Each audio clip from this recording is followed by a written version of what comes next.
American state secretary Marco Rubio 4 ദിവസത്തെ ഔദ്യോഗിക സന്ദർശനത്തിനായി ഇന്ത്യയിലെത്തി.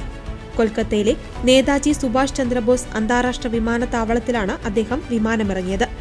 സ്റ്റേറ്റ് സെക്രട്ടറിയായി ചുമതലയേറ്റതിനു ശേഷമുള്ള അദ്ദേഹത്തിന്റെ ആദ്യ ഇന്ത്യൻ സന്ദർശനമാണിത്. ഇന്ത്യയിലെ US അംബാസഡർ സെർജിയോ ഗോർ അദ്ദേഹത്തെ സ്വീകരിച്ചു.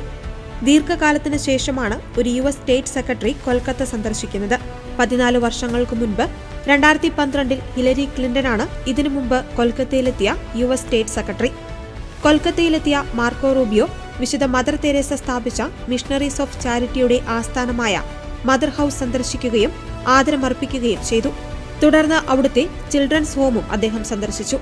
മാനവികതയുടെയും നിസ്വാർത്ഥ സേവനത്തിന്റെയും പ്രതീകമായ ഈ സന്ദർശനം ഇന്ത്യ-US ബന്ധത്തിന്റെ സാംസ്കാരിക മൂല്യങ്ങളെ ഉയർത്തിക്കാട്ടുന്നതാണെന്ന് അംബാസഡർ സെർജിയോ ഗോർ വ്യക്തമാക്കി.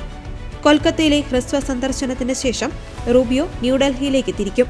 അവിടെ വെച്ച് പ്രധാനമന്ത്രി നരേന്ദ്രമോദിയുമായി അദ്ദേഹം കൂടിക്കാഴ്ച നടത്തും.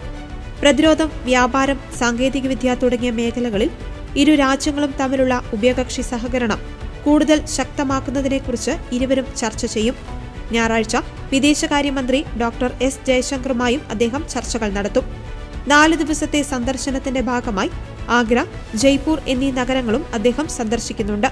ഹോർമൂസ് കടലിടുക്കിലെ പ്രതിസന്ധികളും പശ്ചിമേഷ്യയിലെ US-ഇറാൻ സംഘർഷങ്ങളും മൂലം ആഗോളതലത്തിൽ ഇന്ധനവില ഉയരുന്ന സാഹചര്യത്തിൽ ഇന്ത്യയുമായുള്ള ഊർജ്ജ പങ്കാളിത്തം വർദ്ധിപ്പിക്കുവാൻ അമേരിക്ക തയ്യാറാണെന്ന് റൂബിയോ വ്യക്തമാക്കിയിട്ടുണ്ട്. ഇന്ത്യ ആവശ്യപ്പെടുന്നത്ര ഇന്ധനം നൽകുവാൻ അമേരിക്ക സന്നദ്ധമാണെന്ന് സന്ദർശനത്തിന് മുന്നോടിയായി അദ്ദേഹം മാധ്യമങ്ങളോട് പറഞ്ഞിരുന്നു. മെയ് 26-ന് ന്യൂഡൽഹിയിൽ വെച്ച് നടക്കുന്ന ക്വാഡ് രാജ്യങ്ങളിലെ വിദേശകാര്യമന്ത്രിമാരുടെ യോഗത്തിലും മാർക്കോ റൂബിയോ പങ്കെടുക്കും.